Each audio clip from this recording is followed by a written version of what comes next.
बहुत पुराने जमाने की बात है। पहाड़ियों और हरे खेतों से घिरा एक छोटा सा गांव था जहां आरिफ नाम का एक गरीब लकड़हारा रहता था। आरिफ हर रोज सुबह से शाम तक जंगल में लकड़ियां काटता, कंधों पर बोझ उठाकर बाजार ले जाता और उसी कमाई से घर का चूल्हा जलाता। पुरानी झोपड़ी, बीवी सलमा और दो छोटे बच्चे उसकी पूरी दुनिया थे।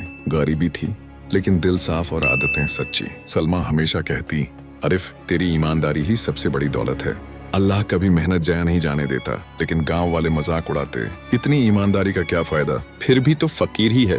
आरिफ मुस्कुराकर कहता, नसीब में जो लिखा है वही मिलेगा, मेरा काम मेहनत करना है। एक दिन मौसम बदला हुआ था। काले बादल और तेज हवा के बीच आरिफ जंगल पहुंचा और जल्दी काम खत्म करने लगा। तभी जंगल के पुराने हिस्से में उसे एक अजीब चमक नजर आई। पास जाकर देखा, एक पुराना संदूक आधा जमीन में दबा था, जिस पर लोहे की कुंडी और अजनबी नक्श थे। दिल तेजी से धड़कने लगा। उसने सोचा, ये तो किसी का खजाना लगता है, चोरी नहीं कर सकता। वो लौटा ही था कि अचानक दिल में आवाज गूंजी, आरिफ ये अल्लाह का दिया हुआ है, तेरी मेहनत का इनाम। आरिफ ने बिस्मिल्लाह पढ़कर संदूक खोला। सोना, चांदी, पुराने सिक्के, हीरे मोती, इतनी दौलत उसने पहले कभी न देखी थी। उसने हाथ उठाकर दुआ की, या अल्लाह अगर ये मेरा है तो मुझे सही इस्तेमाल की तौफीक दे, अगर इम्तिहान है तो मुझे कायम रख। आरिफ संदूक घर ले आया। सलमा और बच्चे हैरान थे। बच्चों ने खुश होकर उछलना चाहा, मगर आरिफ ने संभालते हुए कहा, ये नेमत भी आजमाइश हो सकती है। अगले दिन थोड़ा सा सोना बेचकर घर की जरूरतें पूरी की। धीरे धीरे घर पक्का हुआ, बच्चों को तालीम मिली और आरिफ ने गरीबों की मदद शुरू कर दी। जो लोग पहले उसका मजाक उड़ाते थे आज इज्जत से मिलने लगे।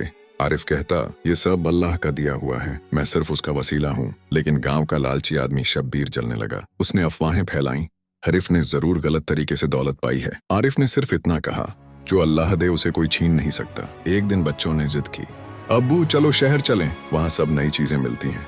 सलमा ने भी हौसला दिया, लेकिन आरिफ ने कहा, दौलत का घमंड इंसान को रास्ते से हटा देता है। उसने दुआ की और शहर जाने के बजाय गांव को ही सुधारना शुरू कर दिया। कुएं, रोजगार, बच्चों के लिए पढ़ाई।